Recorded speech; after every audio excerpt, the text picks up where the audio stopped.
Assalamualaikum warahmatullahi wabarakatuh. Waalaikumsalam warahmatullahi wabarakatuh.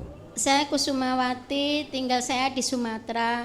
Kalau asli saya Kepong Pare, kalau suami dari Ringin Agung.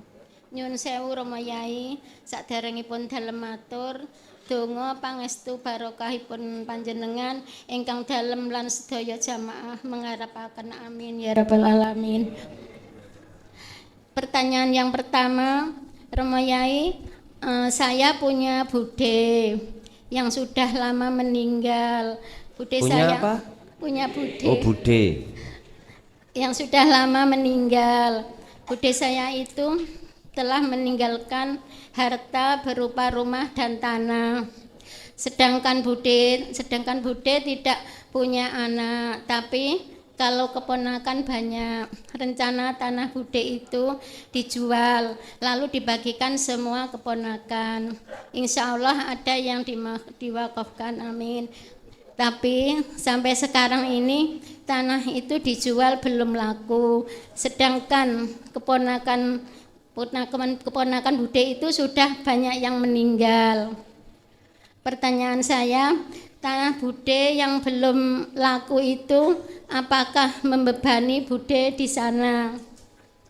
Pertanyaan yang kedua, saya telah dititipi Allah kakak kandung yang telah sakit sampai meninggal. Lantas kakak saya yang pertama menyuruh saya untuk membangun atau mengicing makamnya. Katanya kasihan. Sedangkan di dalam syariat ada yang menyampaikan ke saya bahwa Rasulullah SAW pernah bersabda, barang siapa yang telah menduduki makam saudaranya, maka sama saja seperti menduduki bara api. Pertanyaan saya, Rama Yai, bagaimana di dalam pandangan hakikat dan bagaimana langkah yang saya lakukan dan bagaimana bilangnya saya ke kakak agar kakak saya tidak tersinggung. Sik. Ngejeng iku ta?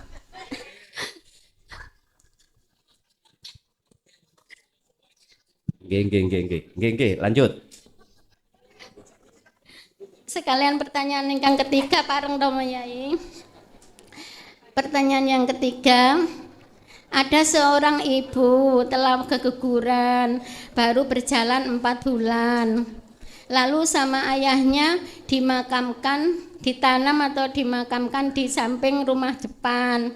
Sedang tanah itu rencana mau dibangun, bahkan sekarang sudah dipondasi, diberi tiang. Tapi ada saudara yang lain bilang suruh pindah ke makam saja.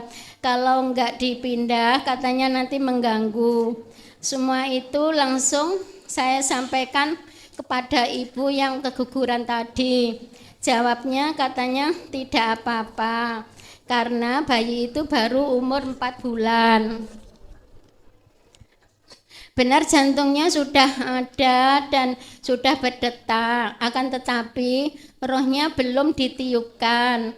Pertanyaan saya, apakah harus dipindahkan ke makam atau dibiarkan saja di tanah itu? Masalahnya Rama Yai, nanti apa benar mengganggu atau tidak di dalam pandangan hakikat, dan apakah umur 4 bulan itu harus sudah diberi nama? Sampun Rama Yai, matur mbah nuwun sanget. Mekaten mawon mbok bilih wonten lepat anggenipun dalem matur kala wau nyuwun agungipun pangapunten ingkang kathah. Wassalamualaikum warahmatullahi wabarakatuh. Waalaikumsalam warahmatullahi wabarakatuh.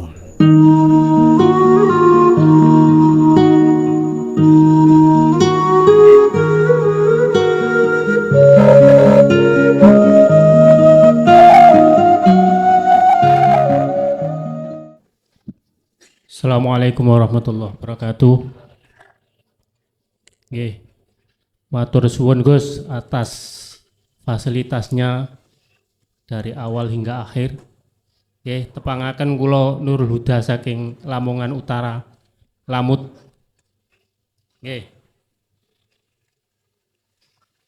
Temriki kula kepireng nggih, ngapunten nggih. Kula ngomong-ngomong riyen.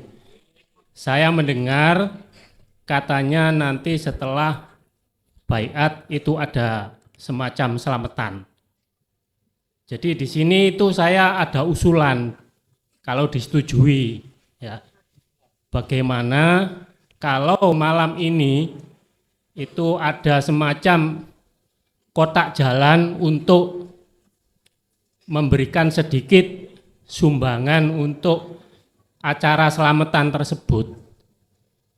Soalnya apa? Ya biasanya kan yang setelah lulus itu kan biasanya yang selamatan itu kan mahasiswa atau muridnya.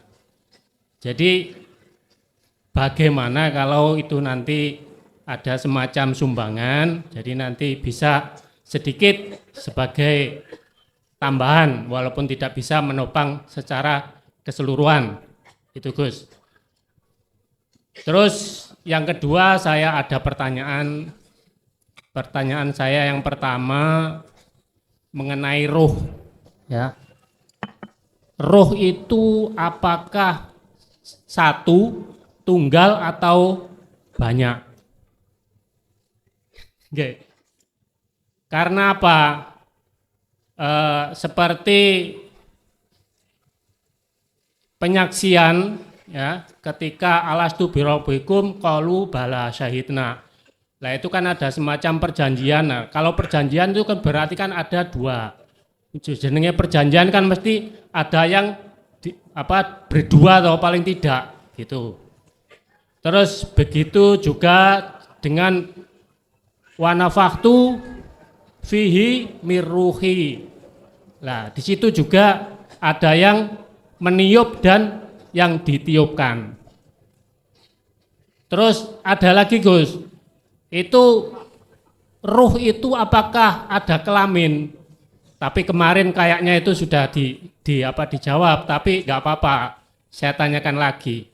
Kan begini, kadang-kadang itu ada orang yang kirim doa kalau mayatnya itu perempuan itu rohati. Jadi mu'anas.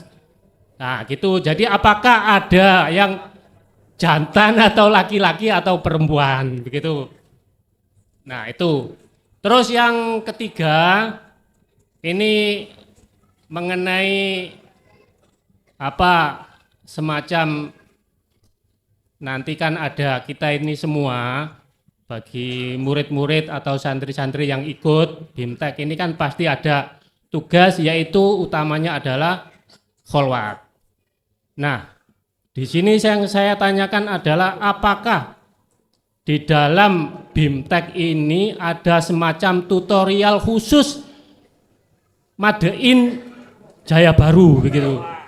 Biar nanti semua yang baru-baru ini bisa lebih fokus gini loh caranya. Cara seperti kholwatnya itu begini dan seterusnya. Itu saja Gus yang saya tanyakan, mudah-mudahan bisa memberikan pencerahan kepada kita semua. Akhirul kalam, ihdinas siratal mustaqim. Assalamualaikum warahmatullahi wabarakatuh. Waalaikumsalam warahmatullahi wabarakatuh. Usulan pertama kula matur suwun, tapi kula mboten kersa. Nggih. Nggih ngapunten, bukani kula menolak mboten. Bukani kula menolak untuk memohon seperti itu ndak. Saya dilarang untuk memohon-mohon. Tapi bila mana Allah memberikan saya dilarang untuk menolak. Pun ngoten tok.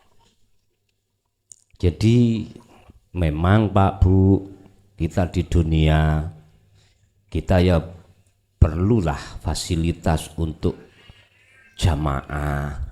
Berarti itu kan tidak keluar dari finansial lah gitu toh.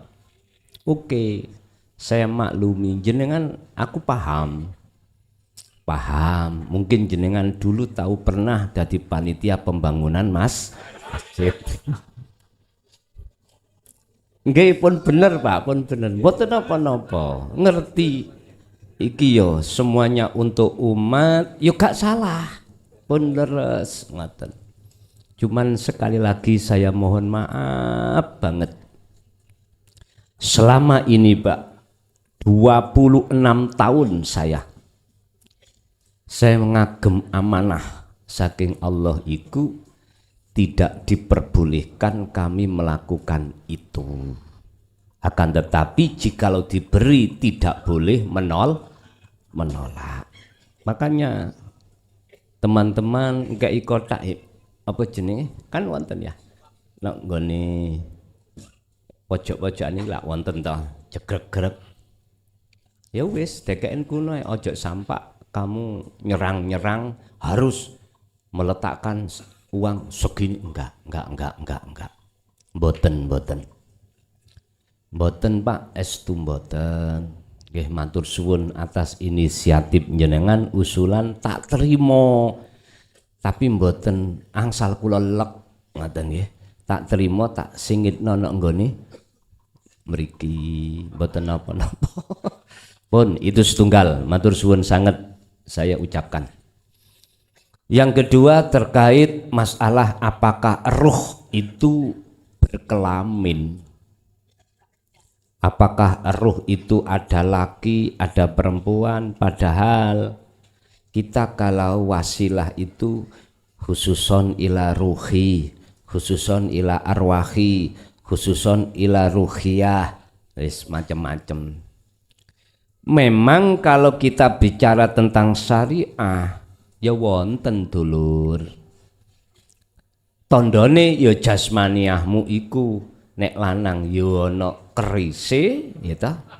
Mesti gawe sarung, nek sing wedok mboten enten kerise mesti gawe sewek ngoten. Apa terjemahe sarung iku kanggo nutupi barang sing nyurung, lah sing sewek nutupi barang sing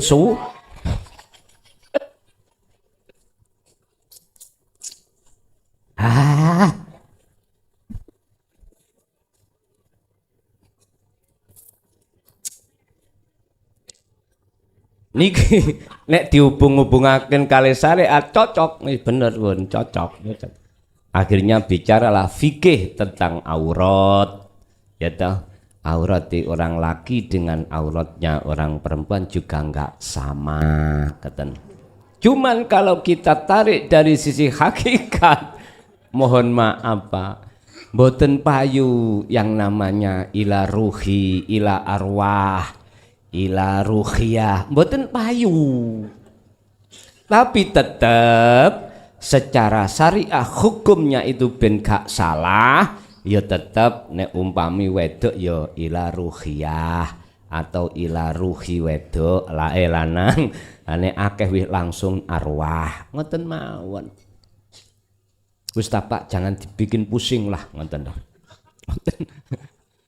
Pandangan dua itu memang ya gak sama. Apa maksudnya ngeten lho? Cara hakikat mengapa itu kok nggak ada laki, nggak ada perempuan? Iku supaya jenengan iki ruh itu bisa lekas sampai ke ahad. Ngoten lho ngarepe. Lah nek ana roh lanang wedok berarti ana Gusti Allah lanang, Gusti Allah wedok. Gak lucu lah.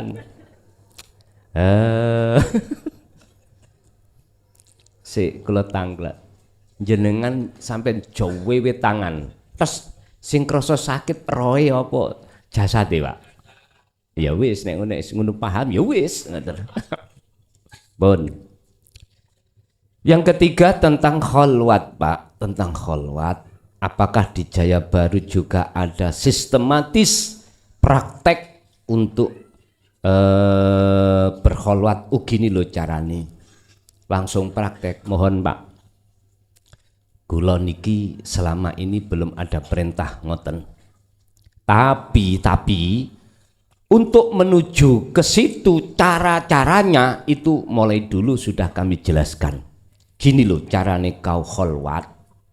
Secara umum gini, secara khusus gini. Ibadah yang tidak murni gini, ibadah yang murni gini. secara sistem mengapa itu kok harus dijelaskan, wajib untuk memberikan kefahaman sampean supaya ketika praktek itu betul-betul seperti itu. Mengapa tidak diajak-ajak bawarang lah ngoten nggih? Nyun sewu. Sampean gak tersinggung lah kira-kira. Sampean umpama ya. Dadi mbokne ayam. Terus anake ayam iku sudah kelihatan, sudah paham, sudah ngerti. Dipasik, disapih mboten?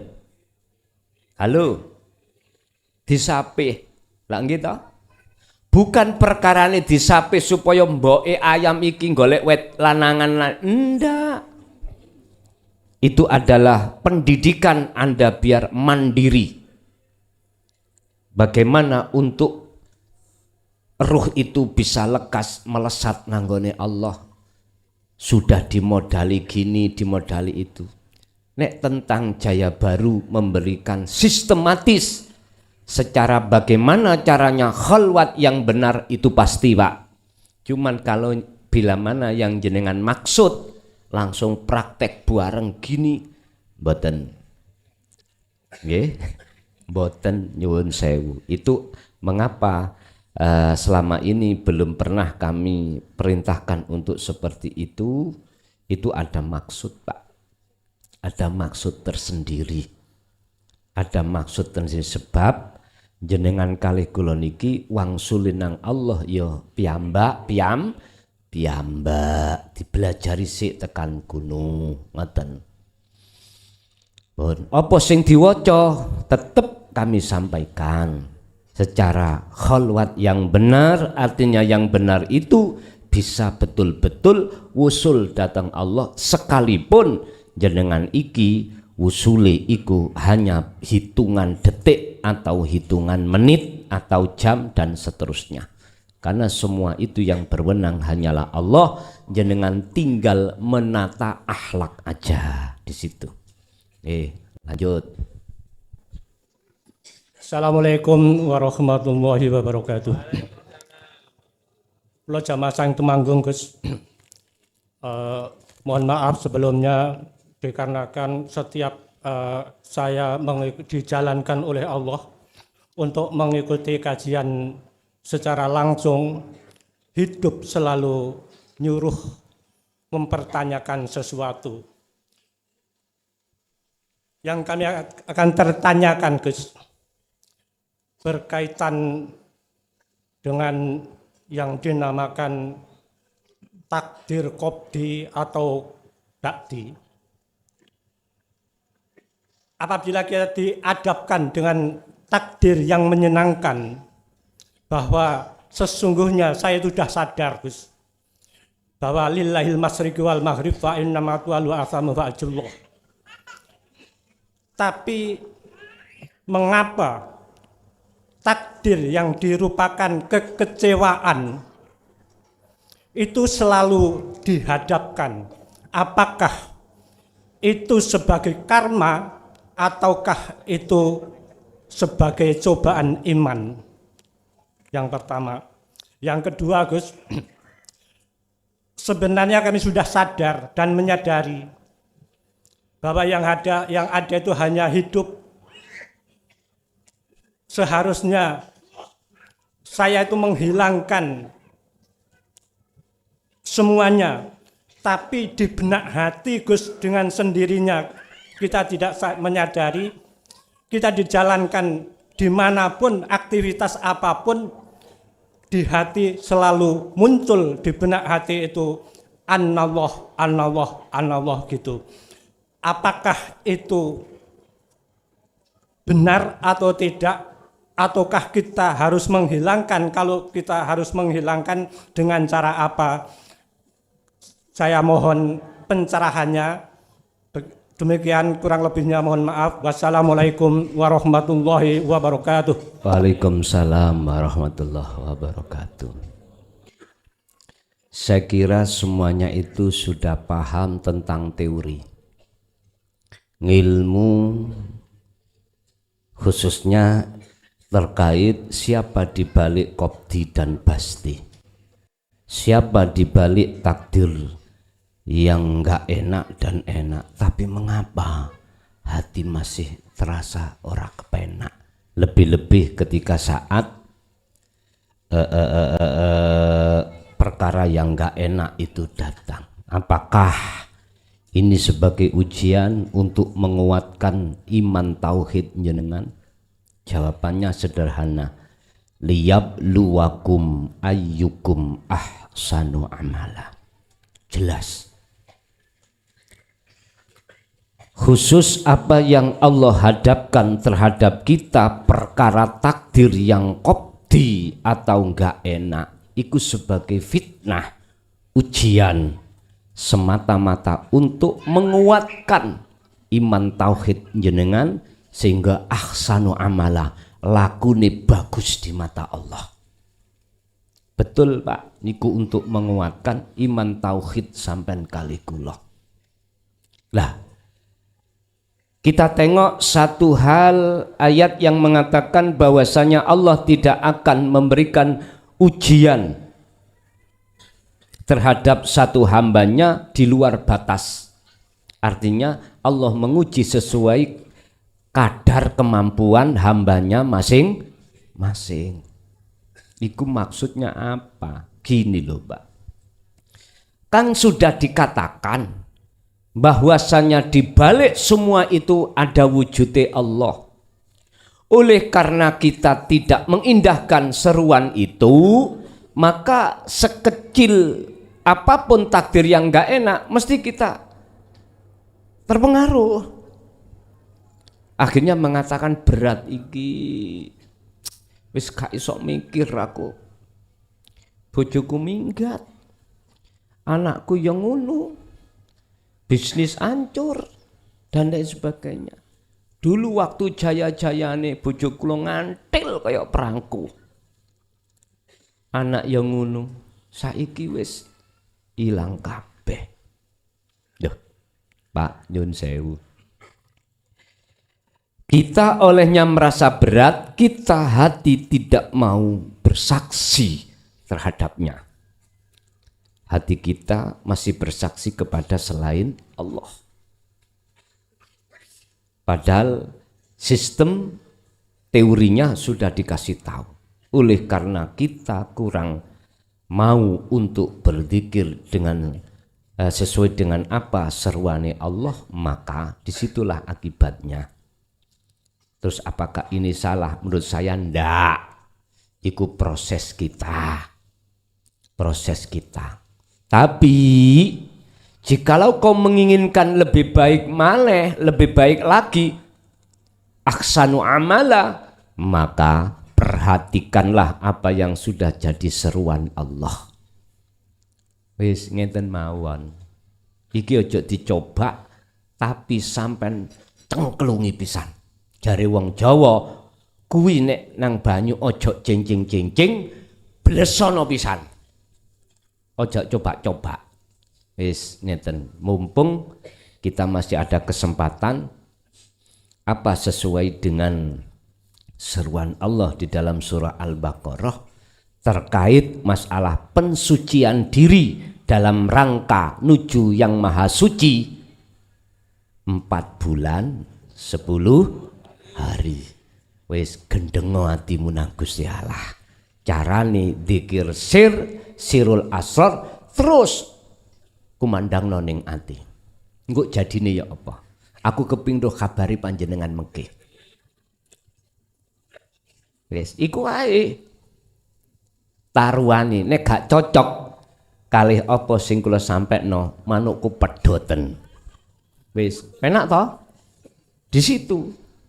Karena saya berani mengatakan seperti ini, Allah sudah bersabda dalam surah Al-Ankabut juga iya, dalam surat Ar-Ra'd juga iya. Allah katakan hanya gini, mereka-mereka yang hatinya selalu damai disebabkan karena bertemu, olehnya bertemu disebabkan bidzikrillah. Di situ selalu sadar hatinya. Wes. Nomor 2, terkait masalah betul atau tidak. Ketika saat di dalam diri iki selalu muncul akunya Allah, tak jawab benar, sebab munculnya itu tidak bisa kita rekayasa. Munculnya kebenaran itu setelah hilangnya kebatilan. Munculnya akunya Allah dalam diri Anda setelah hilangnya akunya makhluk. Ja'al haqqu wa zahaqal batil innal batila kana zahuqa. Wis. Lah terus langkah berikutnya bagaimana kami? Ya wis, ngalir mawon. Ikuti apa yang Allah proses, apa yang Allah tarik ruhaniyah sampeyan ing dalam singgasananya Allah. Mekaten ada lagi.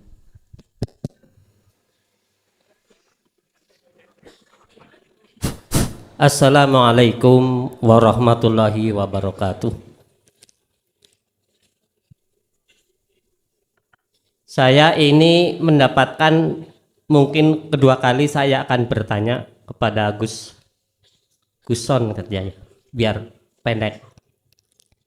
Saya nanti disangka oleh masyarakat di Bandung ini menghilang 10 hari. Thorikoh ke pesantren Jaya Baru. Sederengipun kula narosaken pertarosan menika, kula ajeng ngutip ayat Al-Qur'an surat An-Nahl ayat kaping kalih.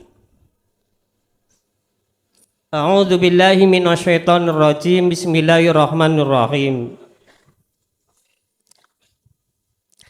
Yunazzilul malaikata birruhi min amrihi ala may yasha'u min ibadihi a'angdiru annahu la ilaha illa anna fattaqun.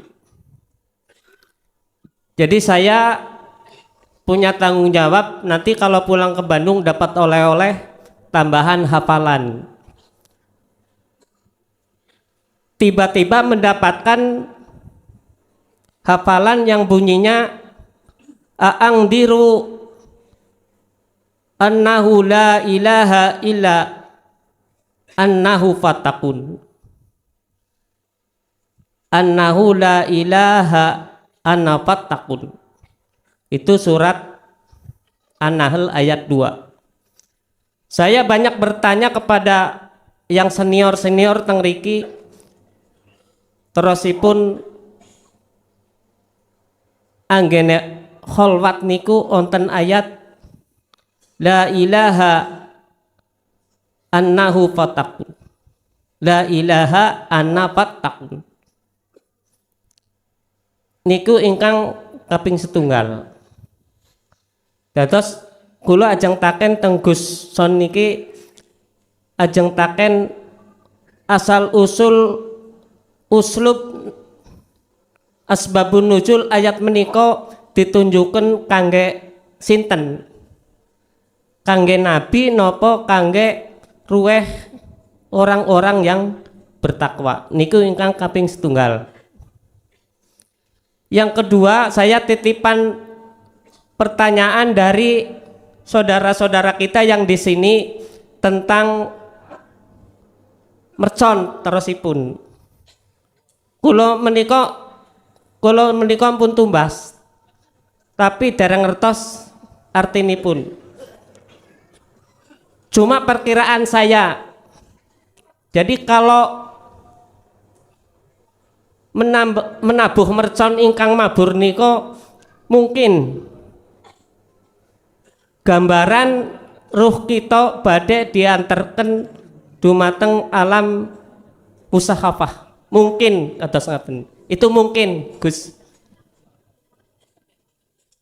Dados bapak-bapak teng riki kathah sing tanda tanya apa maksude. Tapi kira-kira nek kula sing pun kholwat mungkin badhe diantarkan teng alam musakhafah. Musakhafah, muhasabah. Nggih, Alam lelembut. alam lembut. Terus terang mawon kula Gus. Kula dereng mengikuti YouTube tapi kula diajak teng kamase kula. Patumian mau ikut. Tapi kula dereng gadah persiapan.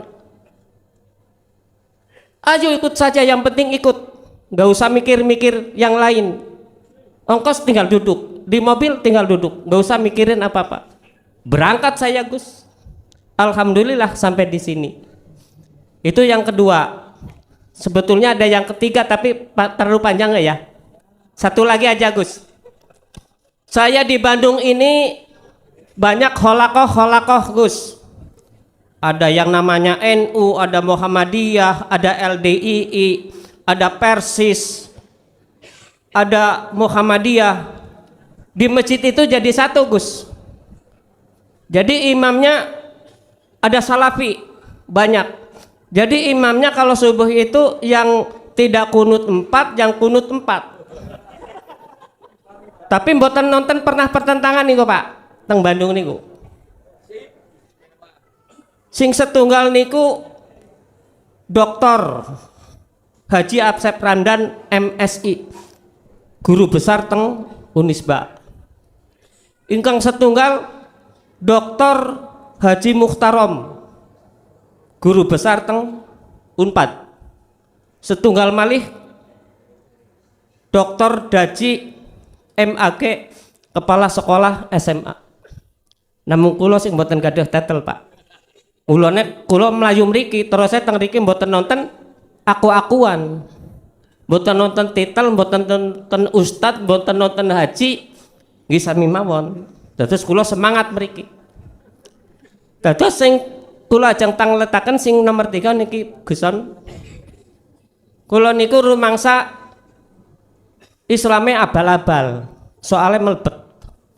Wonten pengajian Persis kula melebet. Wonten pengajian Salafi kula melebet. Wonten pengajian Persis kula melebet. Wonten pengajian Muhammadiyah kula melebet. Tapi kula ajeng nukil sebuah hadis kados niki hadis. Ana nabiyyu qala Rasulullah sallallahu alaihi wasallam, "Man salaka falaihi bi'ilmi sahalallahu tariqa ilal jannah." Barang siapa mendatangi majelis taklim atau majelis ilmu atau majelis dzikir yang seperti ini Pak, Bu, ini majelis ilmu. Sahalallahu tariqa ilal jannah, maka kaum itu akan dimasukkan ke dalam surganya Allah. Mudah-mudahan yang hadir di sini semua termasuk ahli surga. Itu bagus. Mungkin kalau saya terlalu lancang mohon maaf. Saya ini suka beledak-beleduk soalnya kula niku saking Cilacap. Kados beledak-beleduke niku Pak Prabowo ngantos ngendika ndasmu. Jadi kula mohon maaf sama bapak-bapak dan ibu-ibu. Dan yang terakhir saya ucapkan terima kasih atas pelayanannya. Barangkali besok saya tidak mengucapkan terima kasih. Kami dari semua jamaah ini mengucapkan terima kasih kepada Guson atas segala pelayanan, dari mulai makan, tidur sampai segala pelayanan kami ucapkan terima kasih. Mudah-mudahan Allah memberikan balasan yang lebih dari apa yang sudah disodakokan kepada kita semua. Jazakallahu khairan katsira. Wassalamualaikum warahmatullahi wabarakatuh.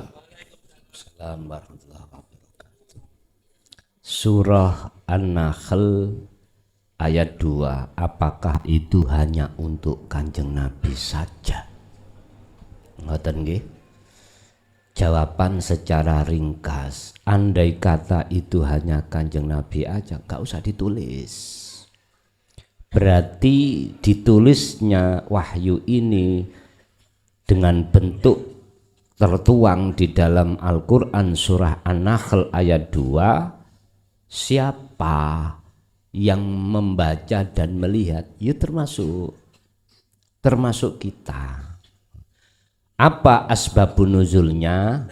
ringkesi sebab atine menungso padha peteng kabeh. Hatinya manusia di luar takwa, hatinya manusia, ruhnya itu jauh dari kebenaran, atau ruhnya manusia itu telah khianat pada Allah. Mana maksudnya ayat itu? Yunazilu nurunake sapa Allah, maksudnya nggih sing den turunake nggih ayat wahyu. Kepada siapa? Al malaikata, terhadap malaikat. Berarti statusnya iki sesuai dengan syariat, wahyu teko Allah, dari Allah dibawa malaikat. Al malaikatu ay Jibril, al Jibrila, malaikat Jibril. Biruhi kelawan gawa wahyu. Ngoten niku. Min amrihi saking perintai Allah. Berarti malaikat itu langsung membawa wahyunya Allah disampaikan terhadap Kanjeng Nabi atau terhadap kita. Alaman ing atase wong yasau kang ngersakake sapa Allah ing man. Berarti hanya hati orang yang mau menerima nur tauhid. Paham? Oke. Makanya di sini memakai nakiroh mayyasha. Jadi siapapun, umum siapapun, untuk siapapun, tidak hanya untuk Kanjeng Nabi tok. Lah di antara man iku rupane min ibadihi, saking piro-piro hambane Gusti Allah. Bon. Rupane di wahyu iku annahu la ilaha illa ana, ananging di depannya ada kalimah yang sifatnya adalah warning, peringatan. An andiru ing yen to ngelingake, yen to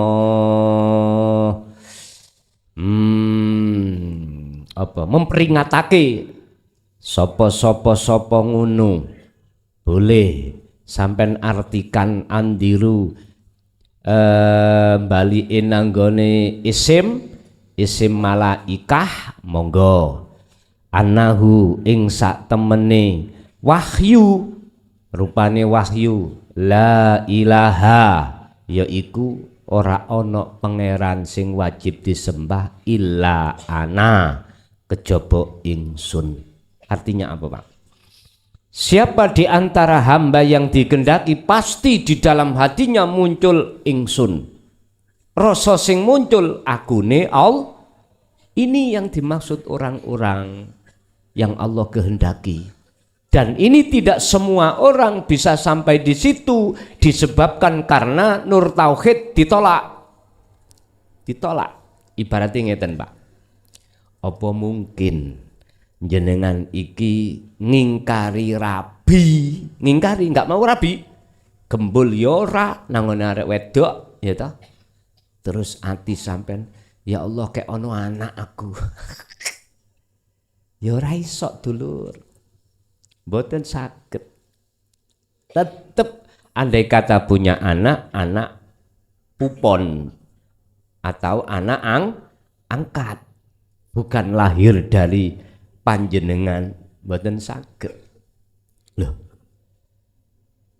Mengapa di situ ada kata perintah, ada peringatan andiru niku? Karena posisi ruh kita ya sing menolak nih loh. Menolak nur tauhid menjadi peringatan.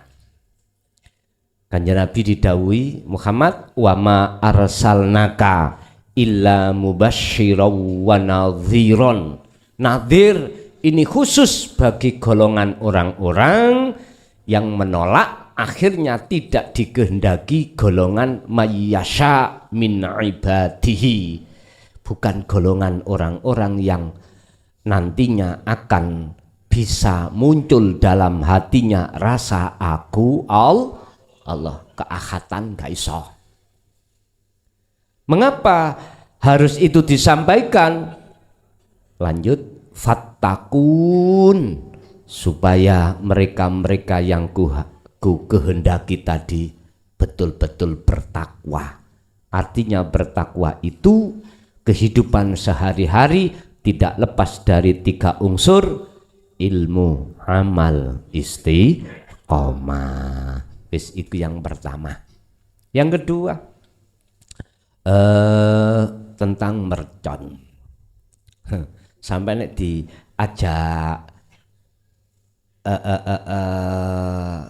dolanan alam mukasafa lah seneng Bapak. Seneng. Lah iki kok gak perintah Allah, aku gak sudi-sudi ya, Pak. Estu gak sudi-sudi ya. Berhubung itu adalah perintah mengandung pengertian ngene lho. Jenengan kali kula niki kang unsure papat to. Api, angin, lemah, banyu atau air. Wis, berhubung ning kene gak ana kali sing gedhe ana berantas kono. Mosok mungkin sampean tak ceblung rono. Gak mungkin. Ya wis sing gampang ae lewat api.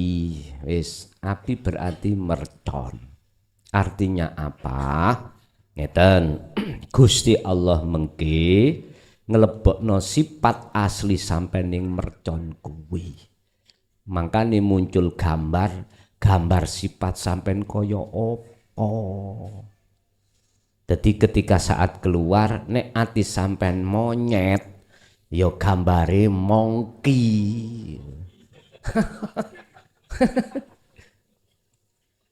Nek ati sampean kali kula sifate wis macem-macem lah. Apakah di situ nanti nggih kula diweni weruh nang Allah? Ya wis urusane Allah. Sing penting kula nindakno perintah Allah. Mula mengapa saya suruh untuk jenengi. Wis mercon iki jenenge sapa? Misale Kang Dul, ya tulisan ambek sepidol Kang Dul. Ngoten lho. Dadi iki wis ngumpul sedaya mboten? Wis pokoke tak batesi meneh aku. Aku gak gelem nyemplung nek gak meneh. Ngene aku nyemplung saiki meneh ana kae teko. Waduh, mbaleni maneh sing durung. Ya wis tak kei jam ya. Tak kei jam. Sesuk besok niku notone jam pinten pengurus? Biasa jam pinten notone niku? Halo pengurus, endi? Jam 10. Berarti sebelum jam 10 katakanlah jam 9 aku kudu napaki wifi ke. Wis dadekno siji ning gudang ndi terserah. Dadi engko jam ndukur 10 konsekuensi Pak ya. Gak tak terima ya. Konsekuensi lo ya. Wis tak kasih tahu terakhir jam 9.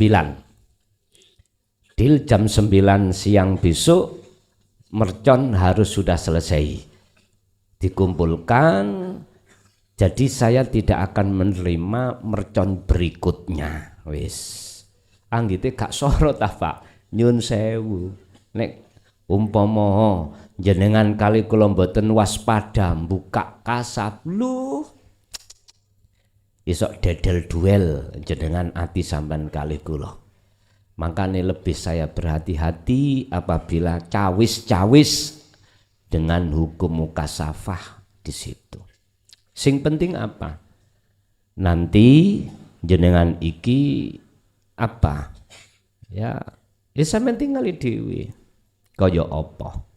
Nek umpama muncul di situ jenengan katon teng mriku gambar rai sampean yes ngono kuwi ngeten. Lah supaya bangsul nanti gak seperti itu ya bagaimana nanti? Jadi bisa jadi diartikan itu adalah untuk mengeluarkan anasir sifat-sifat basariah jenengan yang ada di dalam hati dan semuanya tidak ada yang bisa melakukan hanya Allah. Bun. Terus yang terakhir nomor 3 tentang masalah majelis. Iki majelis yang dimaksud itu majelis bicara ilmu yang apa? Wis macam-macam cara yang berbahasa. Bahasa syariat jannah niku kan sebuah tempat, gitu. Besok jannah yo bidodarine ono, wis enak-enak tok lah Pak, wis pokoke. Gak ono gak enak, ngono lah. Dalam bayangan kita golongan am, sebuah tempat sing tempat itu segalanya ada, wis pokoknya enggak ada rasa susah, rasa gelisah, enak-enak tok. Oke, tak hormati Pak, karena jenengan iki berbicara atas dasar fisik. Kalau fisik berarti ngapunten yo si ono lanang ono ada laki ono perempuan, makane sesuk yo kuwi iku diwenehi disiapi bidodari pitu.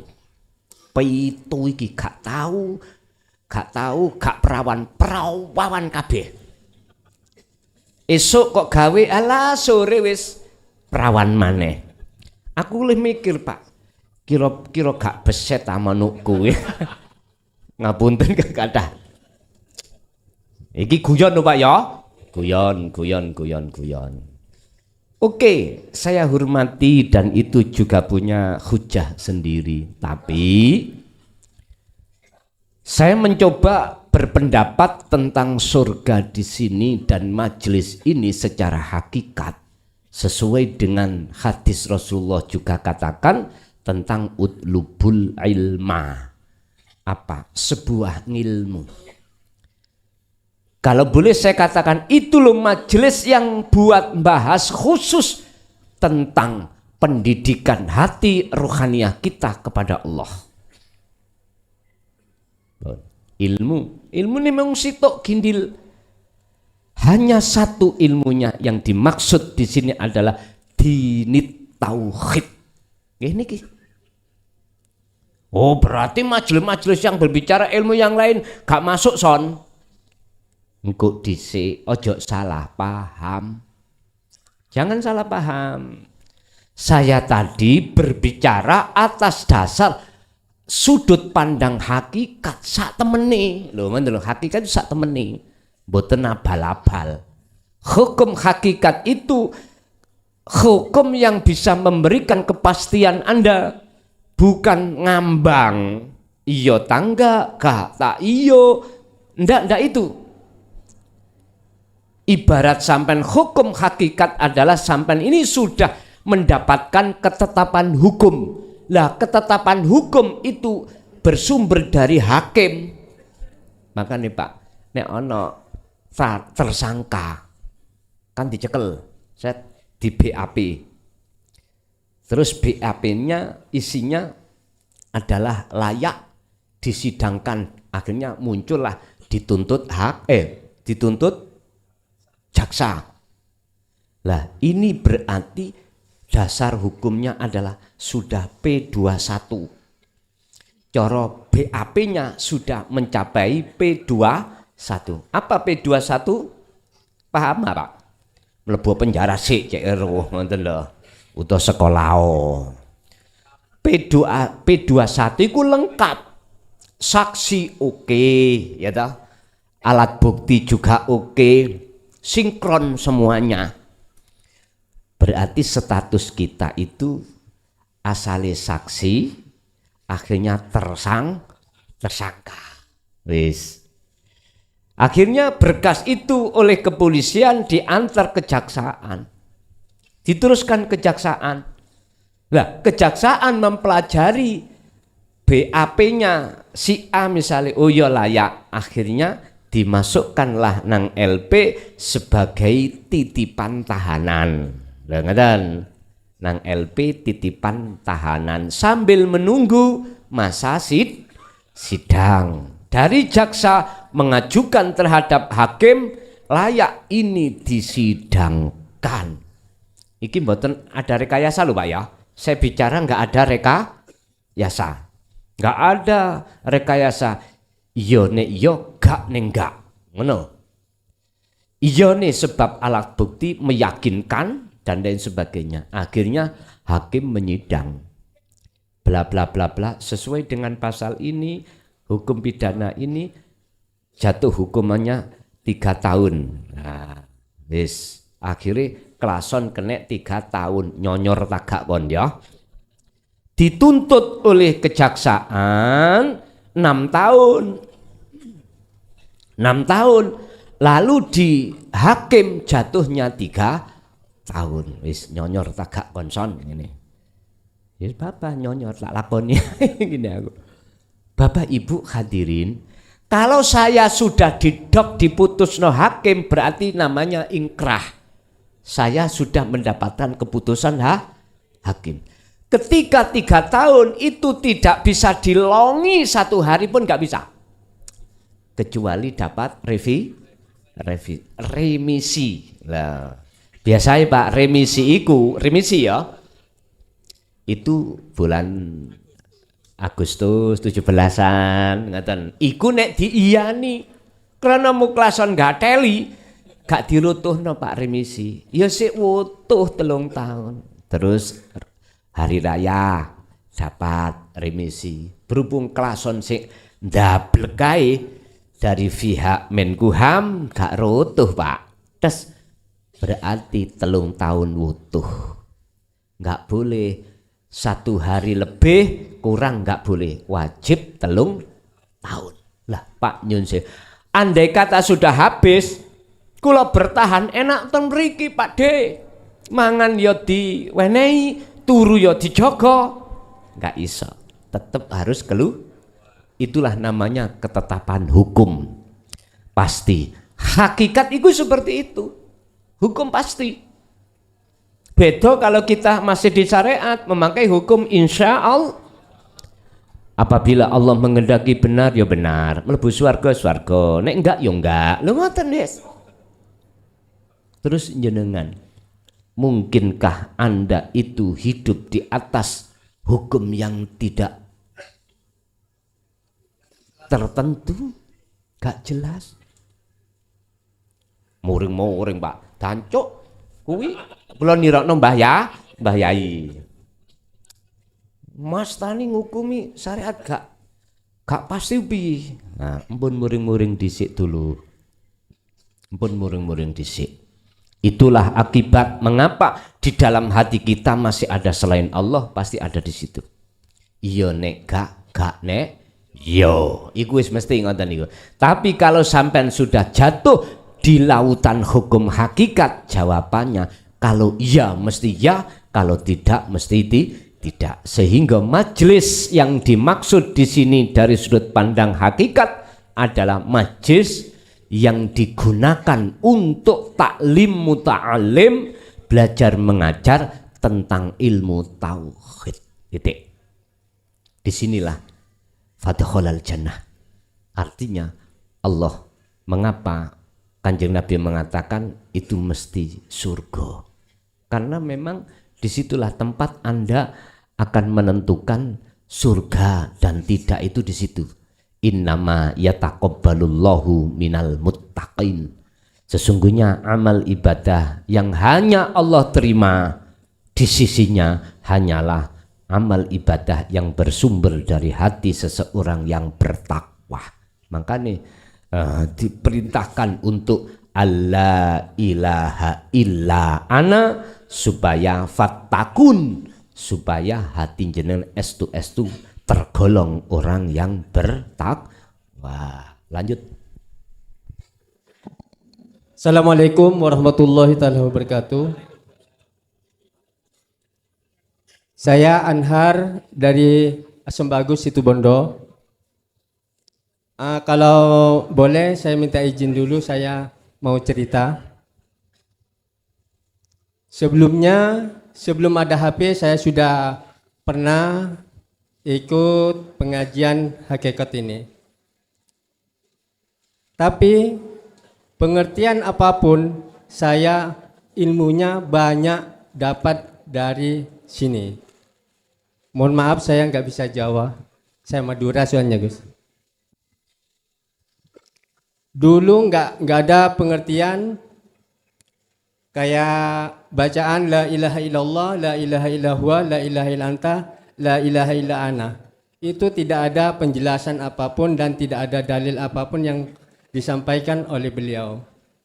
Setelah di sini saya sangat bangga dan terharu di hati saya. Saya kalau enggak cerita, hati saya tuh sangat gelisah, Gus. La ilaha illallah, tiada Tuhan selain Allah. Gus menyatakan itu nama. La ilaha illa huwa. Gus bilang tiada Tuhan selain Dia. La ilaha illa anta, sampai dikisahkan dari Nabi Yunus, la ilaha illa ana, tiada Tuhan selain aku. Tapi akunya Allah. Dulu saya dikasih pencerahan tentang la ilaha illa ana, bahwa Allah sudah dekat di tubuh kita. Karena Allah itu dekat, sampai-sampai Dia cuma enggak mengeluarkan dalil, hanya Dia bilang, di mana kata-kata itu? Dawai Allah, hai Muhammad, katakanlah kalau siapa tanya tentang saya, bilang saya lebih dekat dari urat leher. Dari situ saya enggak dapat pengarahan kholwat atau dzikir Sirul Rasul, enggak ada. Cuma saya nekat. Nekatnya itu saya kolaborasi. Saya pernah ikut ilmu di saudara kita yang hanya mengolah rasa, duduk tapi mengolah rasa. Saya nekat. Artinya saya nekat, saya enggak ngerti yang namanya zikir Sirul Rasul itu enggak ngerti, kholwat itu enggak ngerti. Yang ngertinya saya adalah semedi. Maka dengan saya kerjakan. Benar kata Gus itu. Benar-benar sekali saudara-saudaraku, benar. Zikir itu tanpa ucap, itu benar. Yang diolah adalah rasa, itu benar. Sampai-sampai saya itu hilang kesadaran saya. Sebelum saya melakukan itu banyak yang dibaca, Gus. Benar itu kata Gus, kalau banyak yang dibaca pasti banyak yang datang. Itu pasti sudah. Itu banyak sekali yang datang, Gus. Warna hitam yang rame-ramenya orang banyak itu kurang rame. Itu yang kejadian itu. Habis itu ada makhluk warnanya itu merah, agak pink itu warnanya, disertai dengan makhluk hijau. Dia ngajak debat dengan saya. Debatnya begini, Gus. Saya bilang, saya Allah. Dia lebih nyaring lagi. Saya Allah katanya. Habis itu saya ulang lagi. Saya Allah Muhammad. Dia malah jawabnya, saya Allah Muhammad. Habis itu saya jawab lagi, saya Allah Muhammad Adam. Dia minggat entah kemana. Habis itu saya, yang hijau itu hanya senyum-senyum kepada saya. Singkat cerita, habis itu ada angin disertai bintang kemeriapan, bintang yang terang, itu yang membawa saya, Gus. Namanya saya itu enggak ada yang nyuruh atau enggak disuruh siapapun, hanya bermodalan nekat dengan keyakinan saya la ilaha illa ana, itu saya lakukan dengan diolah dengan rasa tanpa ngucap kata Gus. Saya itu dibawa oleh angin beserta bintang itu jauh sekali. namanya saya tuh ndak ada yang merintah, takut saya, Gus. Nah, takutnya itu dengan saya kok punya rencana saya tarik. Saya sendiri tuh saya tarik dengan bacaan hu Allah, langsung lembut.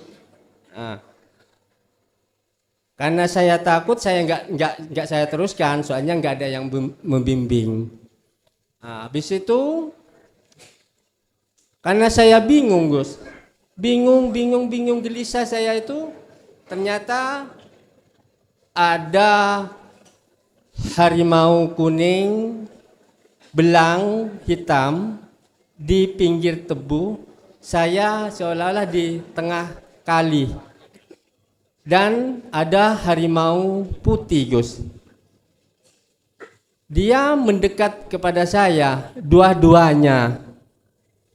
Harimau putih, belang hitam itu sama putih itu sampai ke depan saya, itu berdiri jadi manusia, Gus. Yang kuning itu berwujud baju kuning berkopiah hitam, tapi dia diam. Tapi yang putih, dia tidak berwujud, tapi bersih suci. Dia bilang kepada saya, namanya saya Madura ya, bilangnya gini, "Cung, carilah saya sampai ketemu." Gelisah saya lagi, gelisah beberapa tahun kejadian itu. Ada di pondok saya, ada pondok besar, saya tidak menyebut nama pondoknya itu. Beliau meninggal dunia. Semua masjid musola itu tahlil. Dan saya tahlil sendiri di rumah, Gus, dengan disertai semidi itu. Ternyata sampai 3 harinya, Gus, beliau hadir ke saya membawa kitab, warnanya itu hijau warnanya. Dia bilang, warna apa? Kitab itu jumlahnya itu 10. Jumlah 10 itu dia bilang, "Ini Cung, ini untuk kamu 1, yang 9 ini untuk yang lain." Ternyata itu jadi gelisah lagi, apa itu artinya? Ternyata saya ketemu di sini. Ternyata 1 adalah siji, 9 itulah adalah sanga. Saya disuruh ngaji, Bos. Begitulah cerita saya. Alhamdulillah, dan saya kegelisahan saya ingin sekali ke sini. Yang harimau kuning itu ternyata saya sudah paham, dan yang putih itu sudah paham juga. Pahamnya di sini juga, Gus. Itu. Dengan saya mohon ridhonya Gus, saya mohon dibimbing seterusnya, Gus. Demikian. Assalamualaikum warahmatullahi taala wabarakatuh. Waalaikumsalam warahmatullahi wabarakatuh. Si Salik ketika suluk itu dihadapkan 2 seberang jalan. 2 seberang jalan itu bersumber dari sifat jamalnya Allah. Apabila si Salik itu belum mendapatkan tentang masalah tauhid la ilaha illa ana, lebih-lebih Salik mesti kebingungan di dalam perjalanannya. Tapi ketika saat si Salik sudah dijelaskan dan paham tentang tauhid la ilaha illa anta, lebih-lebih ana, maka si Salik tidak akan ragu dan merasa takut ketika menghadapi bentuk daripada sifat jamalnya Allah. Sifat jamalnya Allah di tengah perjalanan itu ada kalanya nafsu itu selalu menarik kita untuk mengikuti dirinya, dan yang satu jalan dari warid langsung dari Allah untuk menarik kita melalui jalannya supaya bisa sampai pada Allah. Dan itu terjadi kepada siapapun si salib itu, karena itu merupakan satu proses. Jadi Bapak Ibu, tatkala para masyayikh kita dulu waktu mendidik kita di dalam jalur tauhid, tidak dibuka selalu semuanya secara total dengan lebar panjang dan terus terang, ya pun disalahke. Krono apa? Krono pada masa itu masa transisi, masa di mana mohon maaf di situ istilah bahasa watu iki sik tenggelam, gabus iku masih kambang, rapopo. Tapi aku yakin dengan rencana Allah seperti itu, si salik nantinya akan menemukan satu tujuan akhir, yaitu alam kelanggengan. Nggih. Tasik wonten. Assalamualaikum warahmatullahi wabarakatuh. Waalaikumsalam. Tepangaken nami kula Roni saking Malang, tepatnya saking Turki, turun kidul. Oke. Ada yang saya mau tanyakan. Pertama, karena dikatakan bahwa semua akibat itu pasti ada sebab. Yang saya tanyakan kejadian tentang Nabi Isa. Bagaimana kronologinya? Nabi Isa diciptakan tanpa melalui air mani Bapak. Apakah memang betul begitu atau bagaimana? Yang kedua, tadi dijelaskan wa asyhadu anna, saya bersaksi bahwa semua ciptaan Allah, semua makhluk Allah adalah utusan Allah. Karena kesemuanya ini merupakan bagian daripada wujud Allah untuk kita bisa, tadi juga dikatakan man akhiru kalam qauluhu la ilaha illallah dakhalal jannah. Mudah-mudahan kita semuanya ini akan dimasukkan ke surganya Allah. Amin ya rabbal alamin. Lah karena kita ini masih baru atau akan, pertanyaan saya, kekalannya di surga itu bagaimana, sedangkan Nabi Adam yang sudah ada di dalam surga itu karena kesalahan yang sedikit diturunkan ke bumi. Lantas bagaimana dengan kita yang baru akan masuk ke surga? Apakah mungkin bisa terjadi seperti Nabi Adam tersebut? Terima kasih, pertanyaan saya demikian. Assalamualaikum warahmatullahi wabarakatuh. Waalaikumsalam warahmatullahi wabarakatuh. Apa sebab akibat yang diurai di dalam hukum syariat? Itu mesti mandang makhluknya. Apa sebab akibat yang terjadi jikalau itu dilihat dari pandang hukum hakikat, mesti mandangnya kepada Allah. Bapak Ibu, hal ini berkenaan dengan Nabi Isa. Piye kronologinya kalau kita masukkan di hukum syariat dan hukum hakikat? Ngeten. Terlebih dahulu kita harus tahu dan yakin kalau Allah itu punya sifat jaiz. Sifat jaiz itu sifat di mana Allah melakukan bentuk secara akal bisa terima atau tidak terima, iku bisa. Artinya saenake dhewe. Wis sakarepe Allah. Walaupun dampaknya di dalam syariat belum bisa diterima. Tapi sedikit banyaknya inilah maksudnya mengapa umat Islam harus memahami ilmu tauhid supaya akal ini enggak menolak dengan terjadinya sesuatu yang dikehendaki Allah lewat sifat jaiznya.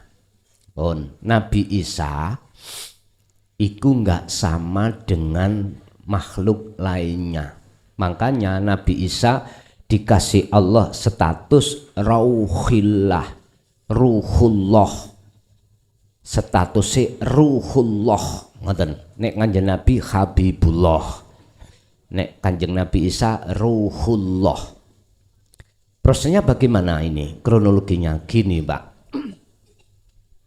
Syariate berbentuk Siti Maryam, manungso. Sedangkan wiji yang ditanam oleh Allah di dalam rahim seorang ibu yang bernama Siti Maryam itu unsurnya dari Rauhil Kudus. Pandangan syariat Rauhil Kudus adalah malaikat Jibril. Loh, jare malaikat itu gak ndek nafsu. Berarti ya gak ndek manuk. Ya apa lo iso lah, iki pun diambil dari syariate. Wis ngeten kronologi hakikate. Di dalam hidup itu ada namanya Nur Muhammad. Di dalam Nur Muhammad itu ada wiji kang dumadi sak lebeti gesang. Disebut Nur Muhammad iku gitu. Urusan hidup itu, mohon maaf, hidup sing tak maksud Allah ya. Urusan hidup itu menampilkan Nur Muhammad lewat akal bisa nerimo atau tidak, itu urusan Allah. Makanya mengapa Allah punya sifat jaiz. Akhirnya lewat in aroda syai'an ayakun. Logikanya gini, Pak.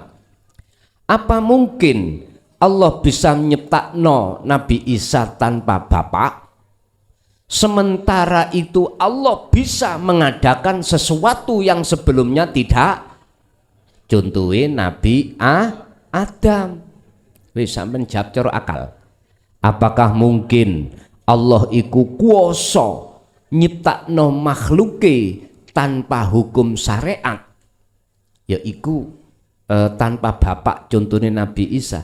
Lah wong Gusti Allah iku bisa nyiptakno sesuatu, mengadakan sesuatu yang asalnya tidak ada, padahal iku wis ana. Lah terus maksudnya Nur Muhammad utawa Nur Muhammad wahyune iku sing pundi? Itu tadi saya katakan Rauhil Kudus. Berarti wahyu yang suci yang ditanam. Iku maksudnya ya napa sih, Pak? Ngeten lho dulur. Hati siapapun ya, gak lanang, gak wedok, gak laki, gak perempuan. Kalau di situ jelas-jelas perkara selain Allah itu tidak ada, maka itulah wahyu akan diturunkan di dalam hati orang tersebut. Inilah maksud tadi yang ditanyakan yang pertama, surat An-Nahl ayat 2, mayyasha min ibadihi, itu hanya terjadi pada hamba yang Allah kehendaki. Jadi Isa Nabi Isa itu merupakan figur contoh terhadap kita ruh kang suci. Ruh kang suci. Dikatakan ruh yang suci karena ruh itu sudah tidak lagi berinteraksi dengan kesenangan dunia selain Allah, itu maksudnya. Lah, andai kata ruh yang tidak suci maka disebut jiwa. Ya ayyatuhan nafsul mutmainnah irji'i, akhirnya perintah kembalilah pada kesucian Anda. Kalau Anda mau betul-betul kembali kepada Tuhanmu, maka fadkhuli fi ibadi wadkhuli jannati, masuk dalam rahmatnya. Syaratnya kedah harus rodiyatan Dia wajib ruh itu melepaskan apa yang melekat dalam hati selain Allah, akhirnya jiwa tadi disebut ruh. Baru fadkhuli fi ibadi wadkhuli jannati. Wis iku prosesnya Nabi Isa. Saiki terkait masalah surga, mungkinkah kita itu akan bisa masuk di situ sementara Nabi Adam itu wis ono njero kok metu maneh, kok metu dikeluarkan sebab karena mendekati pohon huldi. Ngeten Pak, ruh itu jenengan kan sebelum ditiupkan kan sudah angkat janji nang Allah. Al-A'raf 172, di mana kita tidak akan pernah mencintai, beriman dan lain sebagainya selain daripada Allah yang hak. Allah yang hak itu adalah ilahukum ilahu wahid niku. Tapi ketika saat kita akil balik, baru kita mendekati kesenangan dunia. Itu sama halnya ceritain Nabi Adam. Nabi Adam ada di surga, sudah diingatkan Allah untuk tidak mendekati pohon, wala taqraba hadhihi syajarah, tapi berhubung dia itu mendengarkan seruan iblis, maka lalailah dia dengan peringatan Allah. Sementara kita melalaikan. Mengapa melalaikan seruan Allah? Karena kena bisikan nafsu bahwasanya selain Allah itu menjanjikan. Akhirnya jangan heran kalau jenengan sudah akil balik, baru ati iku nyenengi iki nyenengi itu, bersukaria dengan ini dan itu, pokoknya intinya selain Allah. Loh, pertanyaannya, apakah mungkin kita itu akan bisa kembali ke surga padahal kita ya juga asalnya di surga? Kok iso kita di surga? Iya, jenengan di alam kandung, jenengan gak kerja ya dapat makan, apapun ya dapat tai. Bahkan sudah dilahirkan aja jenengan iki ya dapat ASI, dapat opo, sudah semuanya nikmatul imdad itu sudah Allah siapkan. Tapi ketika saat kita sudah akil balik, baru pertanyaannya apakah bisa kembali? Fatalaqqa Adamu mir rabbihi kalimatim fataba alaihi. Contoh Nabi Adam, bisa akan kembali kamu hei Adam ke asal negerimu, yaitu akhirat, surga, satu dengan catatan kau wajib menerima kalimat. Inilah Pak kalimat yang kumaksud adalah dinut tauhid. Wama umiru illa liya'budullaha mukhlishina lahuddin hunafa'a. Lho niki, iki kalimat condonge ati terhadap nur tauhid. Iku akan dilakukan prakteke wa yuqimus shalah wa yutuz zakah. Kau harus paham tentang sholat, kau harus paham hakikat zakah. Wa dzalika dinul qayyimah. Dan nur tauhid itu ada di dalam tempat yang disebut dinul qayyimah. Wa dzalika dinul qayyimah, itu agama yang lurus. Mana agama yang lurus? Agama yang didik hati manusia tentang keesaan Tuhan. Allah katakan innad dina indallahil Islam. Yang disebut Islam di mata Allah, tidak di mata manusia. Islam yang bagaimana? Inilah Pak yang dimaksud agama yang diridani oleh Allah adalah Islam di mata Allah. Islam itu salama yusallimu tasliman, pasrah Pak, pasrah. Jadi hati sampean bagaimana bisa pasrah kepada Allah? Lah wong kita belum kembali. Ayatnya kan dawuh ngeten, Pasrah itu kau akan bisa terjadi dengan sebenarnya jikalau kau kembali ke asalmu. Wa anibu ila rabbikum. Setelah itu wa aslimu lahu. Az-Zumar 54. Lekaslah kau kembali kepada Tuhanmu, barulah Islammu bener. Ngerti lho niki. Wa aslimu lahu, dan pasrahlah semuanya lah. Kembalikan kepada Tuhanmu. Syaratnya kudu ketemu dhisik wong pasrah iki. Pak D, saya pasrah iki nggih. Lho kudu ketemu Pak D. Kalau enggak ketemu Pak Sepi, nah, Pak Sepi, ya gak cocok ya. Bagaimana ayat itu Allah katakan, min qabli ayatiyakumul azab, lakukan sebelum datangnya satu kematian. Sebab jikalau ini belum kau lakukan, tsumma tunsarun, kau kejemput kematian, kau tidak akan dapat pertolongan. Artinya ruh sampean iki dalan nuju nang Gusti Allah, pintune sudah ketutup. Ibarat langit sudah ketutup. Bagaimana ruh akan bisa melesat? Wa inna ilaihi rajiun, ke negeri asal ora iso. Makane muncule ayat wa min waraihim barzakhun. Ada sanepan kalimat barzah. Wong umum ngarani alam barzah, yaiku alam barpecah. Artine ketutup dia. Barzah itu dinding, Pak. Jadi ketutup kita.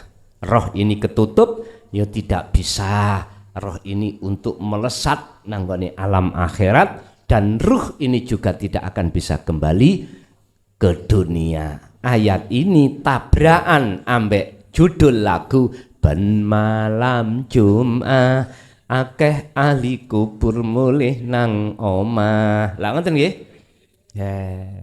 Embuh iki ben lagune teko ndi. Tapi Pak, ya gak salah lagu iku. Golongannya siapa yang tidak mengenal barzah? Sayaqulunal ladzina qalu udkhuluha bisalamin aminin. Ya sampean lihat mafhum mukhalafah dari surat Az-Zumar 54 tadi. Artinya barang siapa sebelum kematian sudah wa anibu ila rabbikum, otomatis bisa wa aslimu lahu. Kalau sudah bisa pasrah kepada Allah, maka ayat tsumma tunsarun iku mboten kanggo. La nafi di situ sudah tidak berlaku, akhirnya tsumma tunsarun. Andalah yang dapat pertolong. Bentuknya apa? Langit itu dibuka seret pun roh melesat. Pus. Di situ ada kalimah ngucap ngini, Pak. Para malaikat diperintah Allah ngucap ngini. Saya kuluna lan podo ngucap sopo mereka para malaikat. Ucapane udhuluha do mlebu sira ha ing rahmat. Mlebu sira ha ing rahmat bisalamin aminin, perjalananmu itu aman santausa, nggak ada penghalang. Istilah jenengan pulang ke rumah, jasad ini mata tidak buta, jalan itu terang, aman Pak. Lurs tekan omah wis selamat. Laksana seperti itu. Jadi apakah bisa kita kembali? Jawabannya cuma satu. Allah akan menghendaki orang itu sebagai kekasihnya alias bisa kembali manakala matanya tidak buta, mata roh enggak buta, jalannya terang. Sampai Allah katakan dalam surah Al-Isra ayat 72, mangkana fi hadhihi a'ma fahuwa fil akhirati a'ma wa adzallu sabila. Sapa wonge waktu di dunia mata hatinya masih buta kepada Allah, maka di akhirat pun juga begitu. Mafhum mukhalafah artinya barang siapa saat di dunia mata ruh hatinya itu sudah tidak buta kepada Allahnya, maka di akhirat pun tidak buta. buta. Wa adallu sabila mahfum mukhalafai, yang tadinya peteng dedet nggak bisa ada hijab tutup, lah sekarang tidak. Udah. Ya wis. Nikilah maksud daripada pertanyaan apakah kita bisa kembali. Kalau kita melihat Kanjeng Nabi Adam, fatalako mongkon gelem nrimo sapa Adamu Nabi Adam mirabbihi saking pangerane Nabi Adam nrimo apa kalimatin ing pira-pira kalimat, yaiku wahyu, yaiku nur tauhid. Fatahaba mongko nrimo tobat sapa Allah kesalahane Nabi Adam hanya makan buah khuldi. Cara jenengan ati masih habis berkasih mesra dengan selain Allah terus ditinggalkan, alaihi ing atasi piro-piro, alaihi ing atasi dosane Nabi Adam. Kesalahane Adam yaitu makan buah khuldi. Jenengan hati habis bercinta pada kesenangan dunia. Monggo Bu, ada? Ibu ada? Assalamualaikum warahmatullahi wabarakatuh. Waalaikumsalam warahmatullahi wabarakatuh. Saya Kusumawati, tinggal saya di Sumatera. Kalau asli saya Kepong Pare, kalau suami dari Ringin Agung. Nyun sewu Rama Yai, saderengipun dalem matur donga pangestu barokahipun panjenengan ingkang dalem lan sedaya jamaah mengharapaken amin ya rabbal alamin. Pertanyaan yang pertama, Rama Yai, saya punya bude yang sudah lama meninggal. Bude Punya saya apa? punya bude. Oh, bude. Yang sudah lama meninggal. Bude saya itu telah meninggalkan harta berupa rumah dan tanah. Sedangkan bude tidak punya anak, tapi kalau keponakan banyak. Rencana tanah bude itu dijual, lalu dibagikan semua keponakan. Insya Allah ada yang diwakafkan, amin. Tapi sampai sekarang ini tanah itu dijual belum laku. Sedangkan keponakan bude itu sudah banyak yang meninggal. Pertanyaan saya, tanah bude yang belum laku itu apakah membebani bude di sana? Pertanyaan yang kedua, saya telah dititipi Allah kakak kandung yang telah sakit sampai meninggal.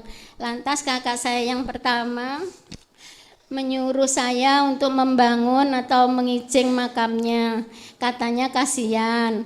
Sedangkan di dalam syariat ada yang menyampaikan ke saya bahwa Rasulullah SAW pernah bersabda, barang siapa yang telah menduduki makam saudaranya maka sama saja seperti menduduki bara api. Pertanyaan saya Rama Yai, bagaimana di dalam pandangan hakikat dan bagaimana langkah yang saya lakukan dan bagaimana bilangnya saya ke kakak agar kakak saya tidak tersinggung. Si. Ngejeng iku ta.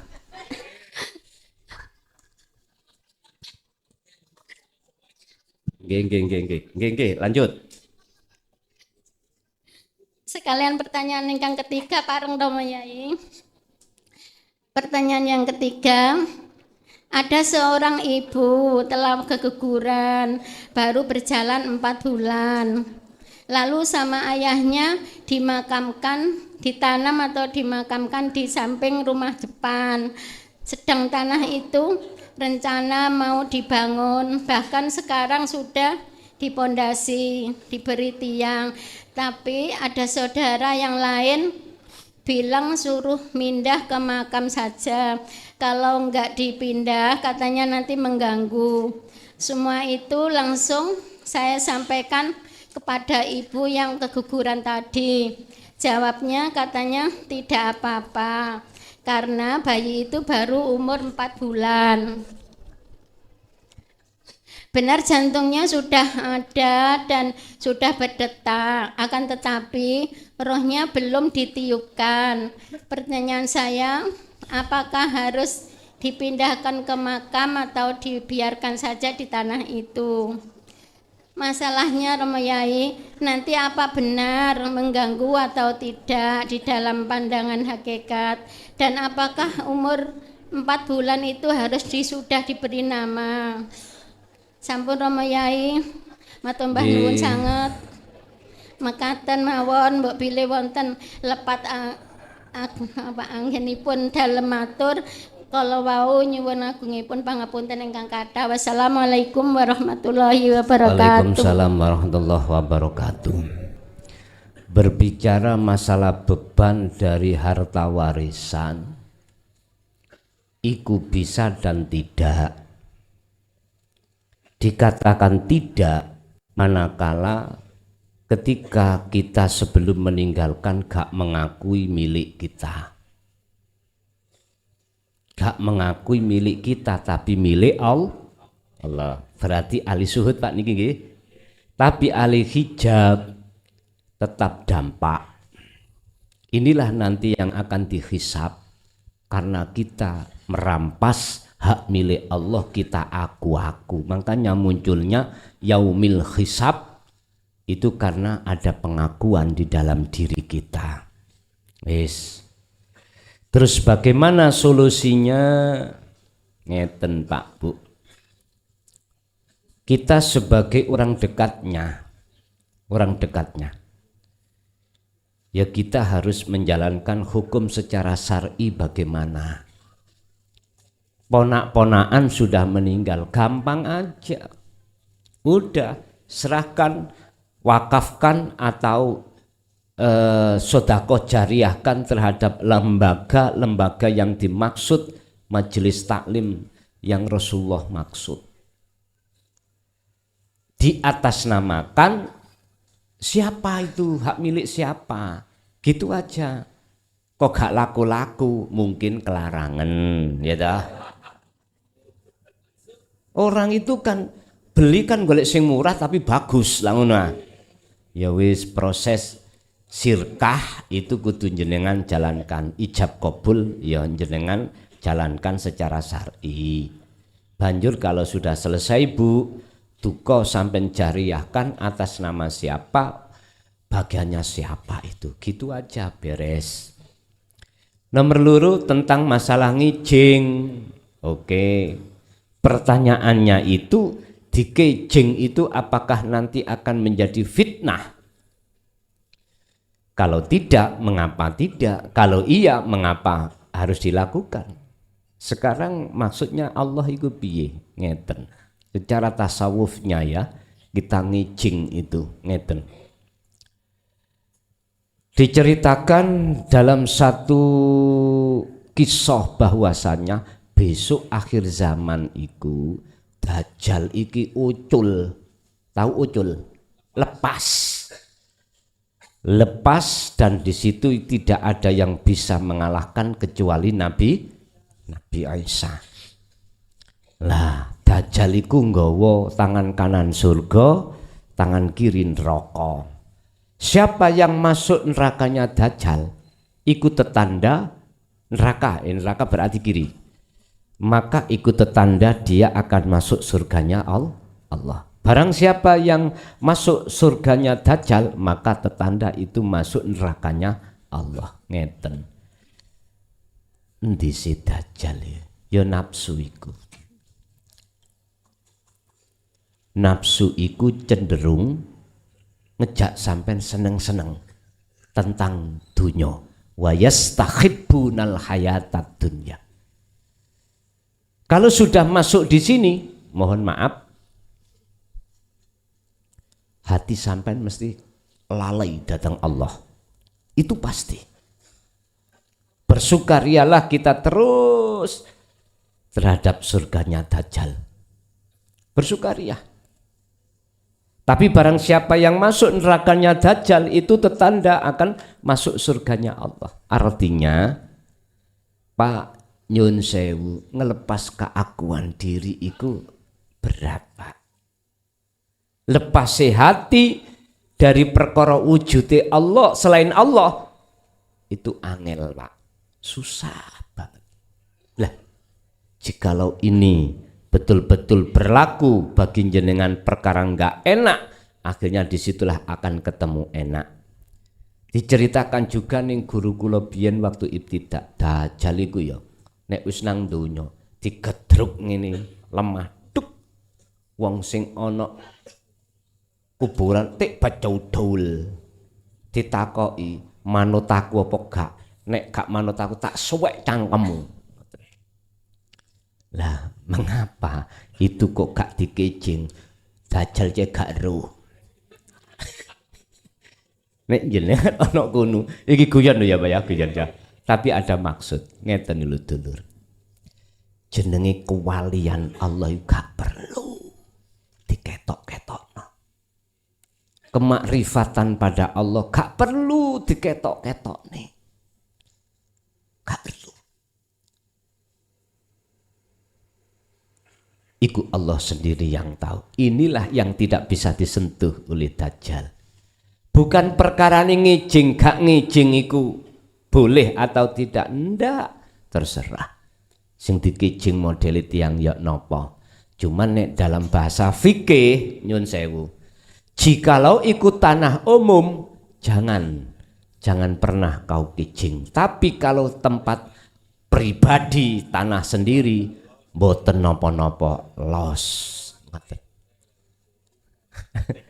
Iya nek umum liyane ngenggoni ho endi. Dicantolno nang ngene peneret ngono tah nek wis gak uman. Lah. Atau tanah umum, yang tanah umum memang dijual oleh instansi yang terkait. Boleh, misalnya biar dibuat PAD desa. Misalnya desa menyediakan tanah tapi didol. Wis sak pancepe wong kudu bayar berapa lho ngono misalkan di situ ya boleh karena itu memang dijual belikan. Iki secara fikih lho ya. Mimba dikil sebagian kil mengatakan boleh kalau toh itu tanah pribadi.